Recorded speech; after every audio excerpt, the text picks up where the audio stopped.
Let us talk about when white women feel like you are offending them, you are provoking them, you are too much and should be put back to your place. You should be stopped or at least controlled when they want to remind you what belongs to them historically, that's in quotes, belongs to them, what you can touch and what you cannot touch. Like, keep your filthy little talons and claws, your filthy little black claws, keep them away from this, that, and the other. Can we talk honestly? So, once upon a time on the internet, this picture that you're looking at went super viral.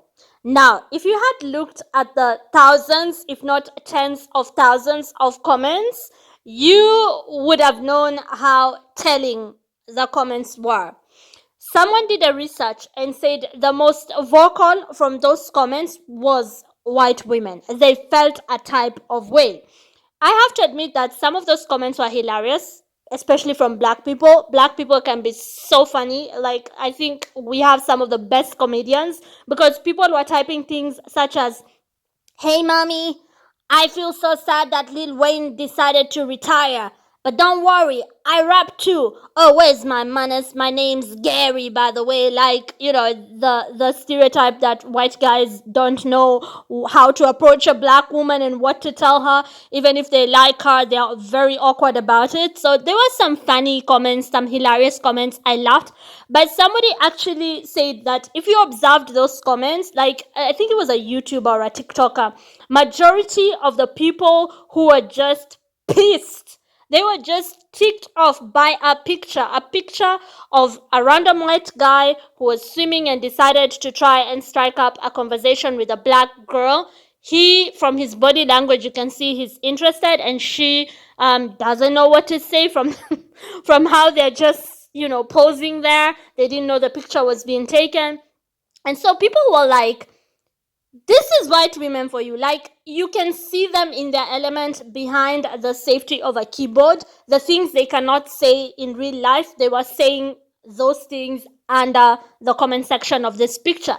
They do not appreciate this this picture, like black women getting this kind of attention. Now, I did not need any TikToker or YouTuber or anyone doing any sort of research to tell me this. I don't need any kinds of statistics because I live this life, right? You see, I'm married to a white man, so I have first-hand experience. I know who amongst human beings who was the most vocal about our relationship, and I know it was white women, right?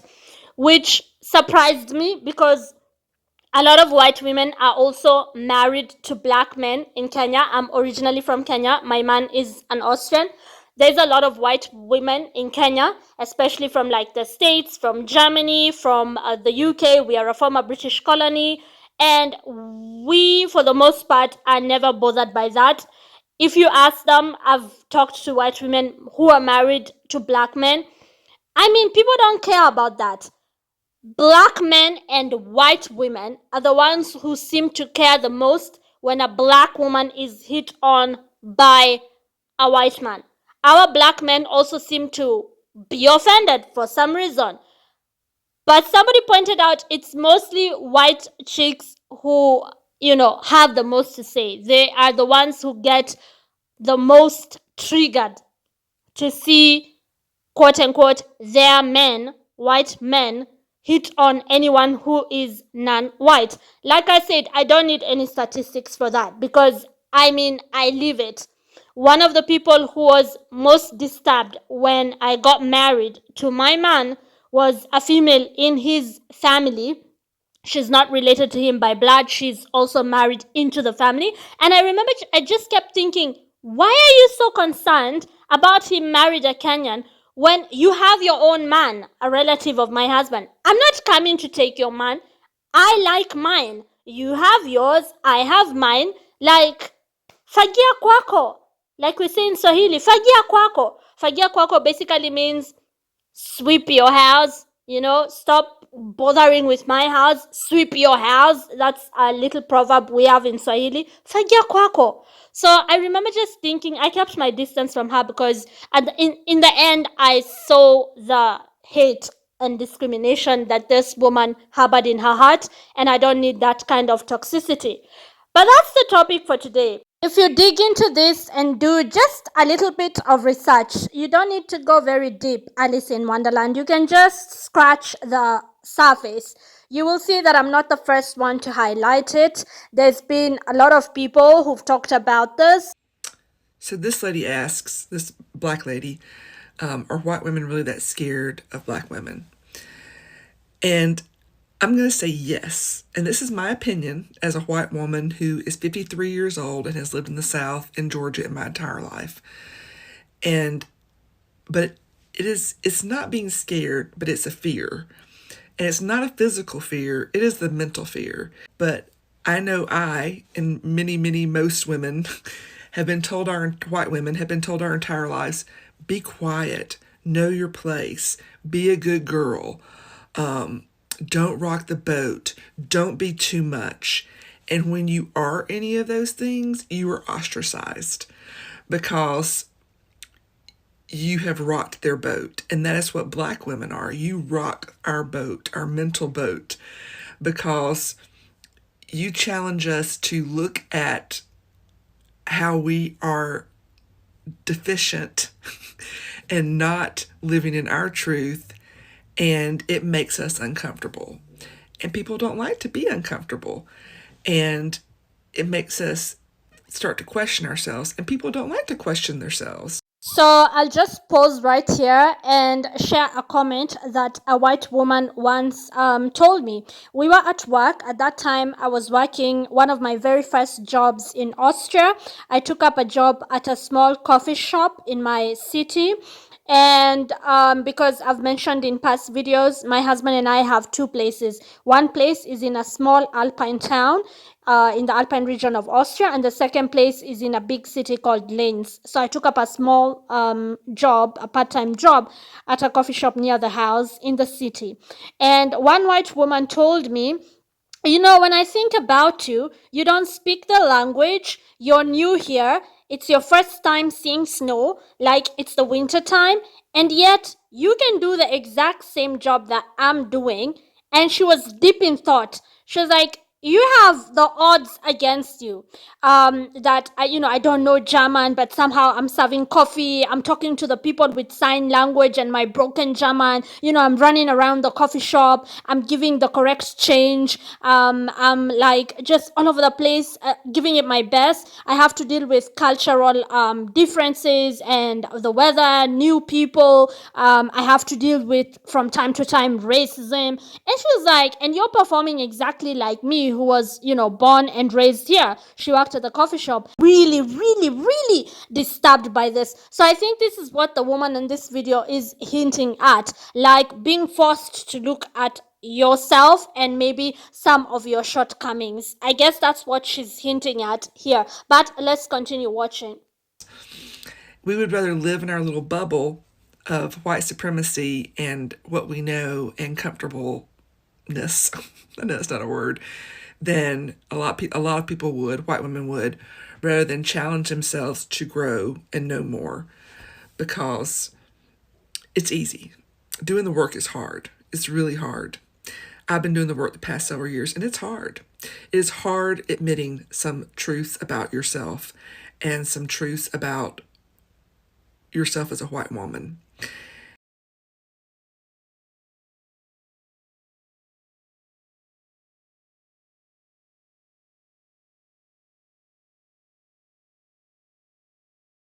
And I mean, I wouldn't have known about it had I not left Kenya, come to the West, married a man outside of my race. I wouldn't have known such things. But now that I know them, and now that I promise you to have a YouTube channel where we talk, I want to create a community of thinkers. We talk openly. We don't like sugarcoat things. We share our thoughts, and we are not afraid of judgment.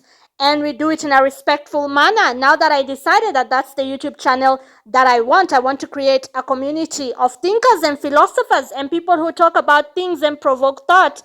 I mean, I'll keep it a buck with you. I'll keep it 100 with you. But before we get into it, let me just show you what I did last night. Last night, I decided to go out and go to the wellness center in the Alpine region of Austria. They have this beautiful culture of going to the saunas and going swimming in the evening, and I love doing that. So let's head out.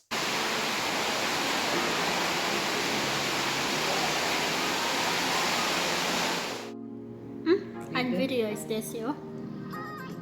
Hallo liebe Leute, ich sitze mit einer Bekannten, die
aber da rein. Boleh mesin.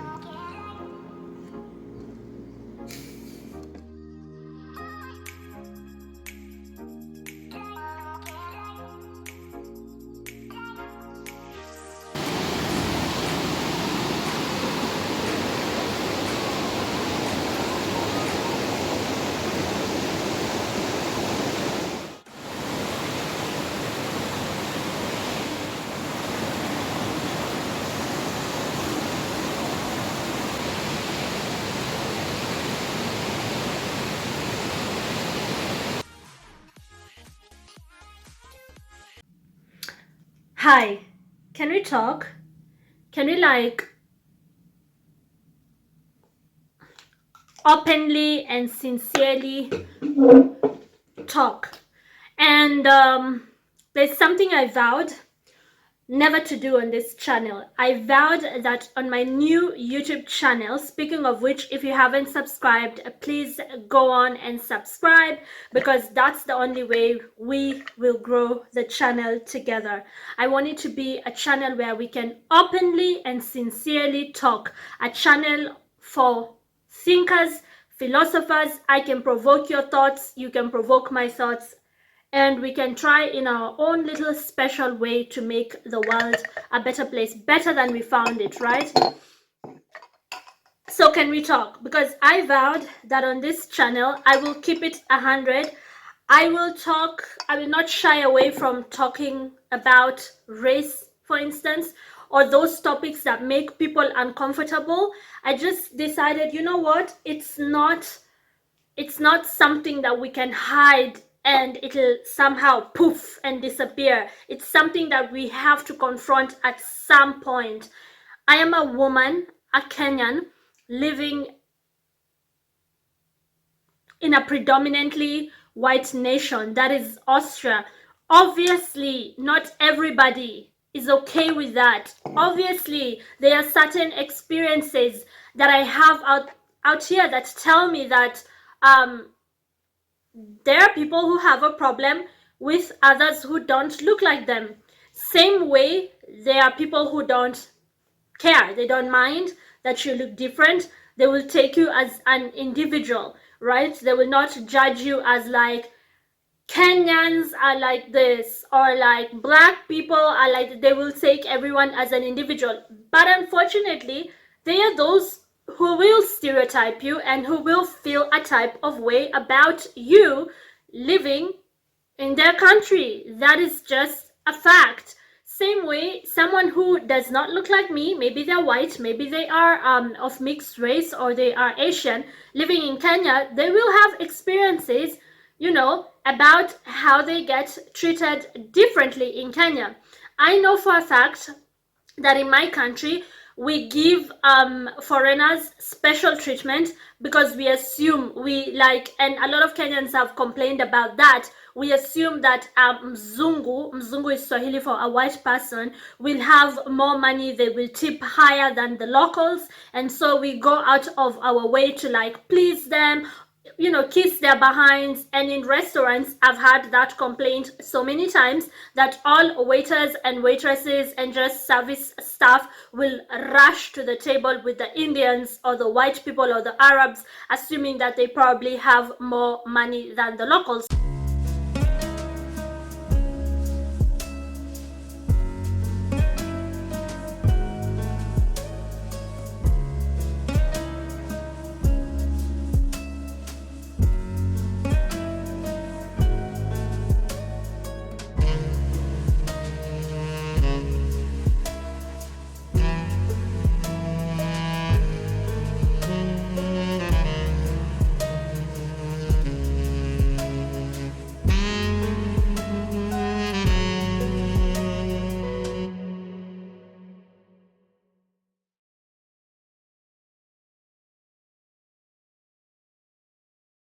Which is wrong. It is morally wrong. It is emotionally wrong, mentally wrong, religious, spiritually wrong. I mean, it is wrong on all levels to judge people based on their skin color and assume that they will tip you more just because they look different, right? Because that is like assuming that all people who are local Kenyans or black people are broke, which is not true. There's a lot of locals who tip way more than foreigners. Anyways, that's not the video for today. Today, I just want to say,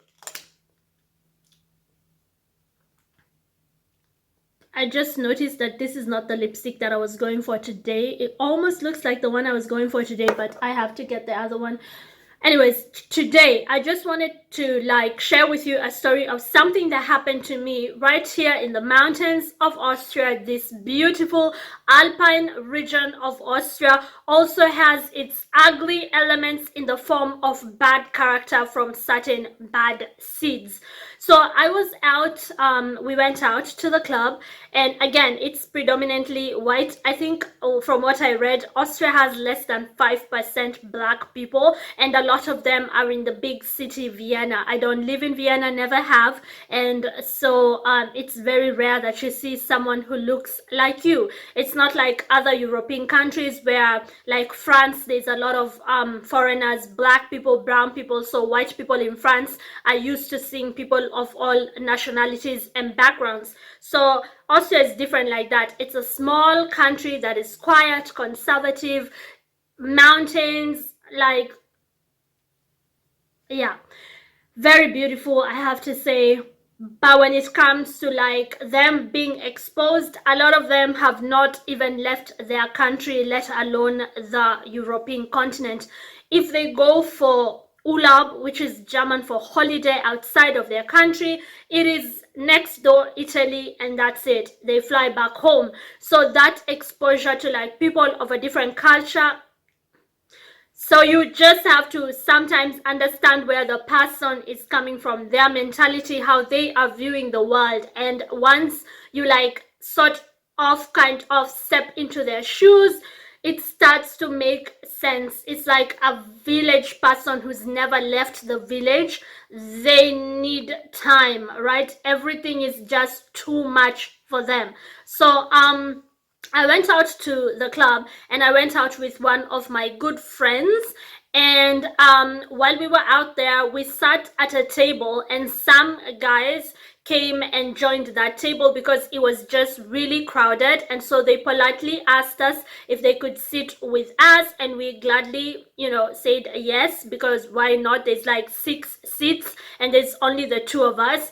And this guy that I was with is a good friend of mine. He's one of the few people that my husband trusts to go somewhere with me, because my husband knows that even if I was to like get really drunk, which, you know, I'm not in my 20s anymore, I'm a grown woman, I'm not going out there to like drink until I can't walk, but even if something was to happen to me, this guy will bring me home safe and sound. He's one of those he's one of the good ones, right? And we have a long friendship now. I think I've known him now since the pandemic time, and we've just been really great friends. Right now, I think he's back to Germany, although he's not originally from Germany. He's originally from Poland, and I hope to see him hopefully again next summer. But he's a really nice guy, and he also introduced me to his friends. I introduced him to the people who I call friends. I mean, it's a different culture out here. It's not like at home in Kenya, when we say friends, we really mean friends. Out here, it's acquaintances. That's a whole other different video. Bekannt in German, Bekanntin, acquaintance, accomplice, someone I know of, is very different from like a friend. Out here, they make a clear distinction. Workmate, like that's a whole other different video. Like the culture here is very different. So I introduced him to my acquaintances, like people I know. Let me just put it this way. There's a reason why people say that Africans are very welcoming and warm people. Like as soon as we've seen you and we've had one conversation with you, we consider you a friend, right? That's the culture at home. Out here, it's different. It's like they make a clear distinction between who is family, who is a friend, who is an accomplice, an acquaintance, this, that, colleague. It's not like at home. There's a reason why people say that Europeans can be very isolated, and it's an isolating country. They can be very distant and cold. But that's another different video completely. And we ended up at this club, and we said, yes, of course, you can join our table, to the guys who had asked. And as we sat there, one of the guys saw a guy that he knows, like one of the guys who joined our table. He saw a man who he knows, and he was like, hey. And so this man came over. He was a very good looking guy, I have to admit, the one who came over. He's one of those men who enters somewhere, and the aura, the confidence, the energy they enter with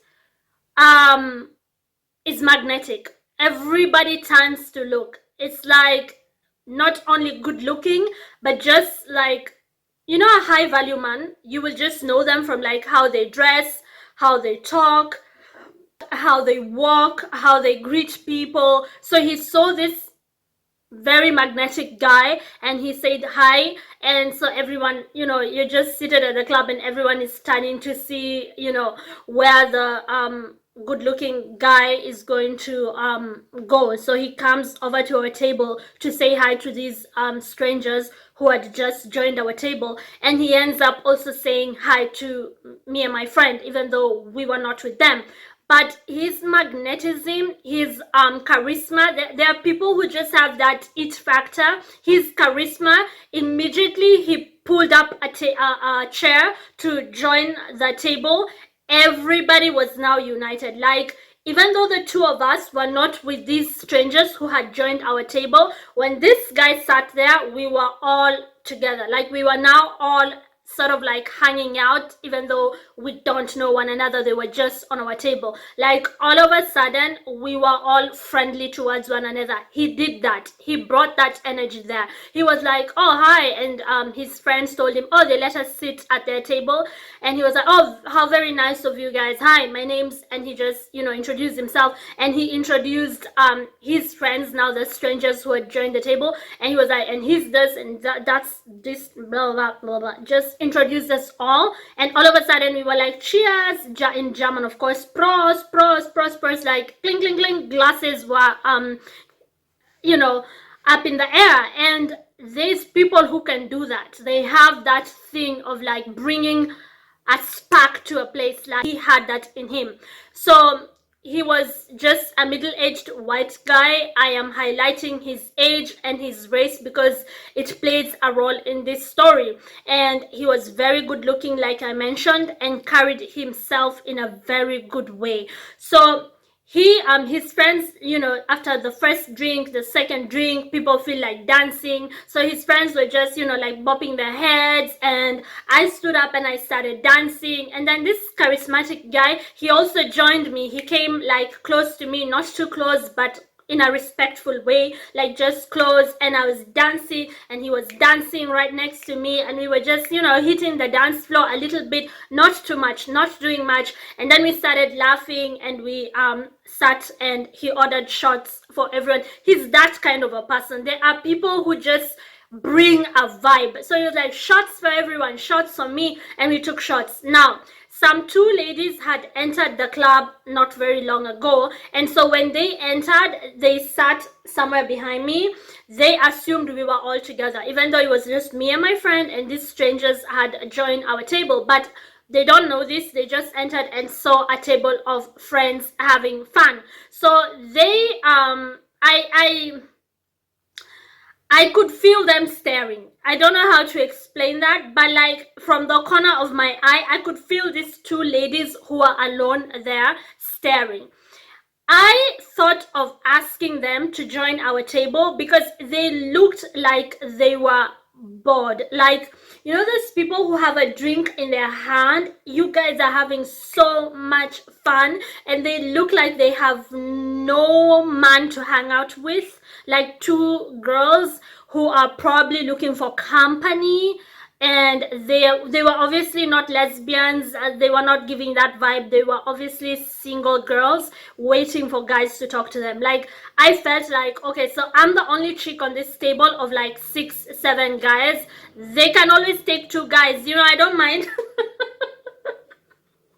You know what I mean? Like, I don't mind sharing the boys, even though, you know what I mean, I wasn't romantically linked to any of them. But if they were single and these two girls are single, why not, right? I wanted to play Cupid there. So I wanted that maybe I invite them to our table, but something in me kept on telling me maybe not. There's just some people who have an off-putting vibe. Like the way this guy had a nice vibe to him, this handsome, charismatic guy, they had the opposite of that. You can feel it sometimes.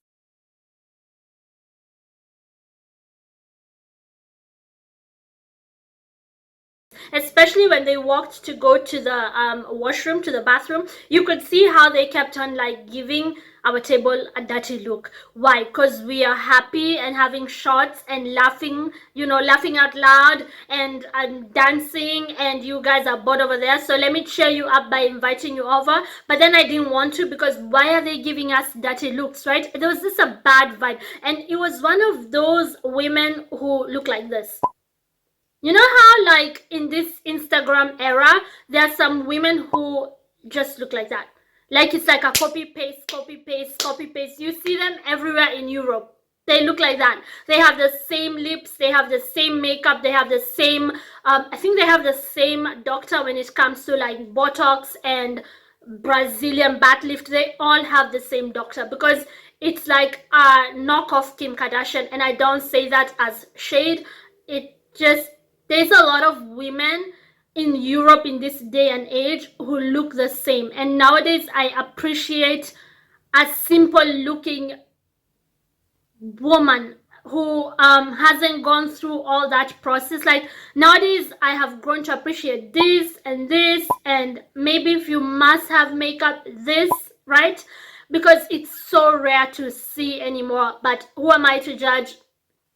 Everyone, it's a free world. Everyone can do to their face whatever they want to do, but these people look the same. So these two looked like doppelgangers. That look that I just explained, nothing was natural about them. But you could look like that and still be like a really sweet person, nice.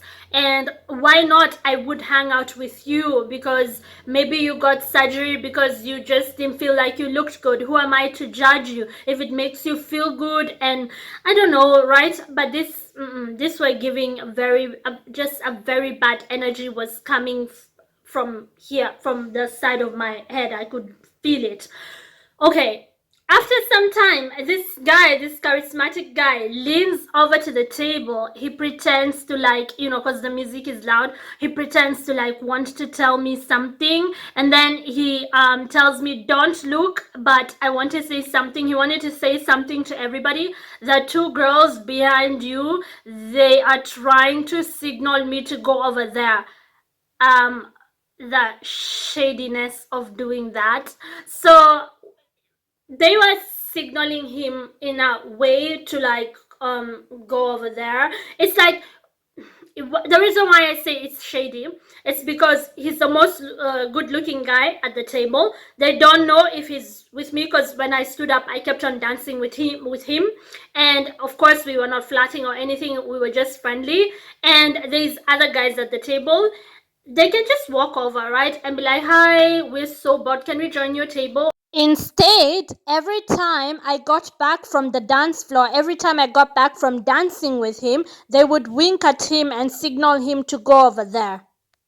Or if they feel shy about walking over, they can, like, I don't know, send a waiter something, but like they were signaling him to go over there. They were like signaling him. So I don't know how they signaled him. Maybe they did. I don't know what what signaling him meant. So I was like, play along, go and hear what they have to say. He was like, you think so? I'm like, yeah, just go over there and hear them out, hear what they have to say. Maybe they want to join our table. And then the other guys were like the guys at the table, don't go. I don't want them joining the table. Like, they were off-putting. They were off-putting women who give you that I am so much better than you vibe. Women who just have like, the guys on our table didn't even say hi to them because they just seemed like they feel like they're too good. And then there was another woman who was sitting with her friend, also alone, and her friend left, and one of the guys on our table invited her over, but she looked like this, like a simple girl who joins the table and it's a good vibe, you're all vibing. She looked natural and like just like a nice girl, and she joined our table. But then none of these guys was interested in talking to those two high and mighty girls who are too good, because they are, I guess, Kim Kardashian's best friend. Those kinds of girls who give you that vibe. So I told him, just head on over there and play along, hear them out, just go over there. And so he goes with his beer, like, hello ladies, and he starts to talk to them. So we are curious at that table, me and my friend especially were like, oh gosh, can you hear them laugh? Like, they had that fake laughter. There's something about a fake person that even the way they laugh will tell you they are a fake person. And I know someone like that in my life. Every time she laughs, I'm usually like, gosh, you don't get tired of wearing that mask? Can you just finally show your face? It's like, ugh. So anyways, even their laughter was just off, like, so he sat there for quite some time, and we were waiting, and then he comes back. He's like, guys, you want to go outside? I want to smoke, blah, blah, blah. And then we are like, we are hot because it was like the summertime. Are there any tables outside? And he's like, actually, let's just go sit outside all together. So we talk to the waiters, and they're like, yeah, we can move your drinks, blah, blah, blah. Okay, let's go sit outside. So we head out outside, and OMG. I told you I am not afraid of talking about racism, people who treat you differently because of the color of your skin, cultural differences, traditional differences. If you are afraid or shy or uncomfortable to talk about these topics, this is not the channel for you, because I will talk openly about these topics for as long as I can talk. Basically, those women were asking him about me. Did I not mention that there was another white lady who joined the table? They didn't even mention her. They were asking about me. So, the reason why he took his time over there is because he was trying to shut them down kindly. in a kind way by making it into a conversation, like being a gentleman. But there is no way he was coming back with such energy to our table. So when we were like outside, he's like, you don't come across as a kind of woman who is going to go in there and start a fight. So I am comfortable enough to share this because I'm not going in there to make a fool out of myself. I would never like march in there and start an argument with Dark and Ducky. No, I'm not gonna do that. So he's like, so I'm going to like openly say this. So those chicks were asking me where I know you from, and I told them we just met here, and so they were asking me like if I trust you, and then he was like, trust her in what sense? She's with her friend and I'm with my friends, and they are very good vibe. He meant my friend and I, and we've been sitting together now almost 2 hours and we haven't had any problem. And then they were like, I don't know, because you know these people. So they started these people talk.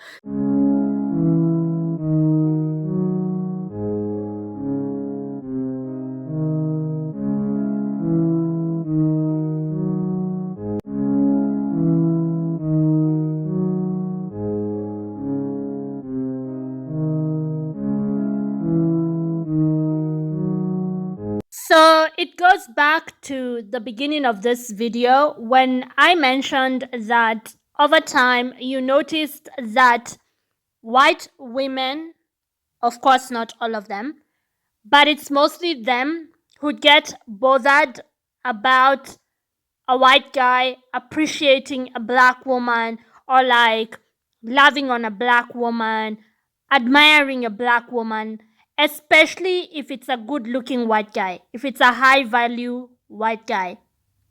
Again, it's not all of them, but it's mostly them. You don't see, for instance, other white men bothered by that. Black men, like I mentioned, can also be very bothered by that. And you don't see my fellow black women bothered by that. If there were a black woman in that club, I can bet you whatever amount of money you want that the black woman, well, I don't have that much, so don't ask for much, but the black woman would hardly be bothered. If anything, she would just be like, girl, that's a hot one. Where did you guys meet? And she'd be glad when I told her, actually, I don't even know him, and no, we're not dating and married. She'd be like, can I have him? You know how black women, how we can be. But like, they were bothered. They pulled him on the side to ask him like, what are you doing with her? Wow, just wow. So this is something that I know from experience, right? Anyways, back to the video.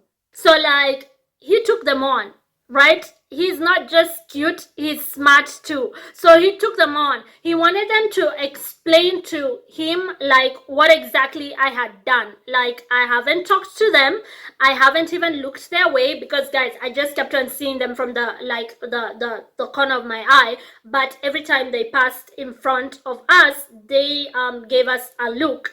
And he actually took them on that. Like, she hasn't done anything, she's sitting there, but she's dancing with you. And he's like, yeah, and I am dancing with her as well. And they were like, yeah, it's just like, you know how these people, now let's not be fake here. By these people, what else do they mean? They mean black women, they mean black people, because I was the odd one out on that table. I was the only one who looked different. So they're like, you know how these people like to show themselves off, like that black women, we are showing ourselves off.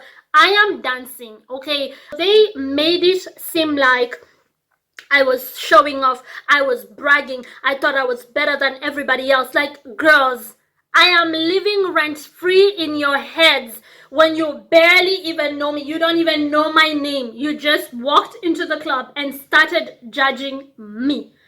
All your focus and attention is on me. Now, the reason I am making this video is because it is not the first time that I have seen black women who feel confident and who hang out with white guys, and these white guys are not like old or you know, pervy looking or weird looking or dirty and homeless, just normal well-dressed, well-groomed white men. Some of them even might have a nice car, a nice watch. It's not the first time that I have seen white women, obviously not all of them, get very triggered when they see that. So I told that hot guy, like, this is what is happening.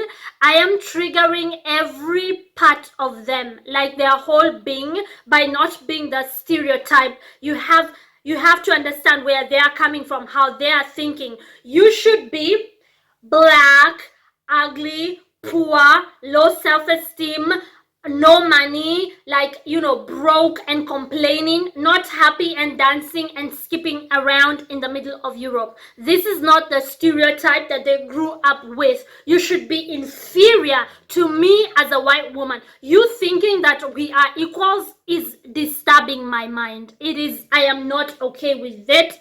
I am not okay with it, and I will make it be known. It is the feeling entitled to everything good, because historically speaking, you have grown up in a place where you are told you are superior. And so seeing somebody who is supposed to be inferior also feeling entitled to good things, it's just not okay with you. You are just not okay with it. Again, it is not all of them, but it is a lot of them. I have seen white women get mad when they see me walking with my husband, and he is not a pervy looking, sex tourist who cannot get any girlfriend abroad. He is a normal middle-aged man doing well for himself, and it's like, nope, something has to be going on, something else. I've been asked very uncomfortable questions by especially white women in places where I've worked, like, how did you really meet him? How did you really meet him? Like, when I tell them that, yes, I wanted to marry a guy of means, and so in Kenya, I was working a normal job, but I would hang out in places where expatriates were, or where expatriates hanged out, so I could get married to a man of means. I wanted to travel internationally. They always have that bingo look, like, I knew she was a prostitute, even though I've never worked as a call girl a day of my life. Thank God, knock wood. I always worked normal jobs in media, in corporate communication, in call centers, but I wasn't looking for a one night stand, even though in the beginning my husband was supposed to be a one night stand. That's a whole other story altogether.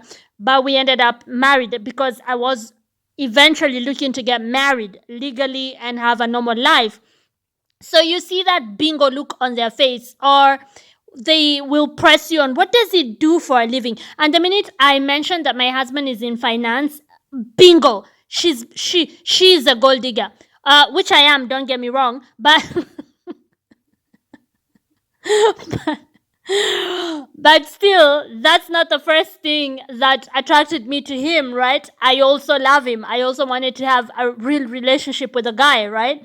And there's a lot of black women who get questioned exactly like that, like, explain yourself, but they will not do that to a fellow white lady. They won't. But you explain yourself. Like, how? I've been asked some pretty uncomfortable questions, including our sex life, like intimate details about what we do in the bedroom. It's like, are you for real? I'm a woman just like you. I have needs just like you do. Anyways, back to the video. We are just a normal couple. Nope. They cannot accept that anyone who is a non-white woman is also entitled to, like, good things, happiness, normalcy. And that is why a lot of people on the African continent have brought up mainstream media such as CNN and BBC being a kind of media that is obsessed with black suffering, putting up images of, like, just, black women complaining, selling themselves, suffering, children not having food in their stomach, poverty, like, being obsessed with that narrative. And a lot of Africans have been like, this is why when we go out there and we do well for ourselves, we get a lot of heat for it.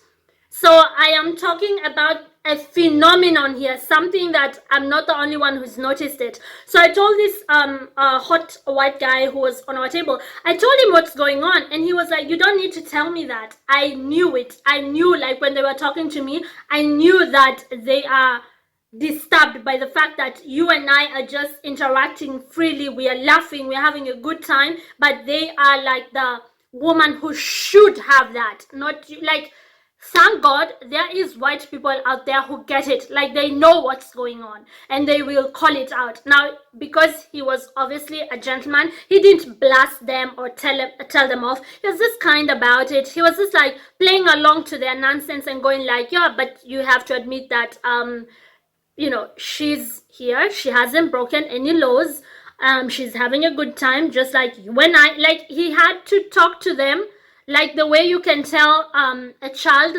why touching a hot stove is wrong, because that's how much they've been programmed and brainwashed. And then he wished them a lovely evening and came back to our table tired, like he was already tired. This is why we changed tables and we went outside, because we needed some air, we needed some fresh air. So that is not the first time that you know, I'm not the only one who's talked about certain white women getting triggered when they see a non-white woman, especially a black woman, living a certain standard of life where you are healthy, you are wealthy, you are just, you know, normal, you're not complaining, you are happy, you're dating normal looking guys, even hot guys, and they're like, nope, that is ours.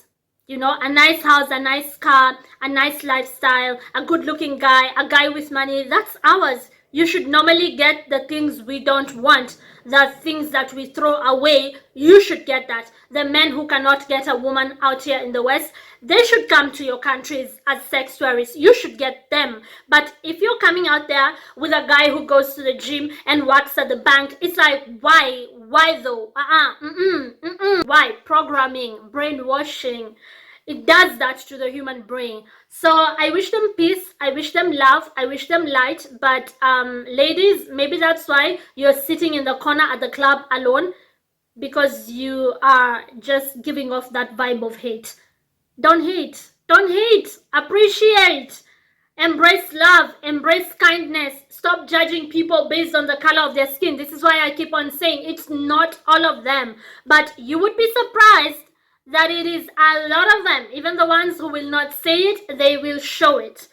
And if you are a black woman in a predominantly white country and you've been watching this going like, yes, I know, I experienced that too, oh my gosh, yes, remain graceful, remain happy, keep that smile on your face, do not fight, do not do the thing that they want you to do. They want you to get angry and they want you to react in certain ways. Then they can, ways that, you know, will show a lot of violence and anger, and then they can then justify what they were saying. See, I told you these women do not deserve good things. Don't give them that. Do not give them that. Remain happy, remain smiling, remain loving, and show even them grace, and above all, pray. Thank you so much for watching this video. Like I said, let us provoke one another's thoughts. Let us talk freely. Let us express these things. If ever the world is to change, like if ever we are to have common respect, a common ground, right? And we can leave things better than we found them. First, we have to identify the problems and talk about them openly without sugarcoating, without acting like they don't exist. And if you're very angered by this video, take a step back and ask yourself why. Why does this video anger you? Or it's not your experience, so you think it doesn't exist? Is that it? Food for thought. Thank you so much for watching. Ciao! And be sure to subscribe if there's anything you liked on this video. Bye bye.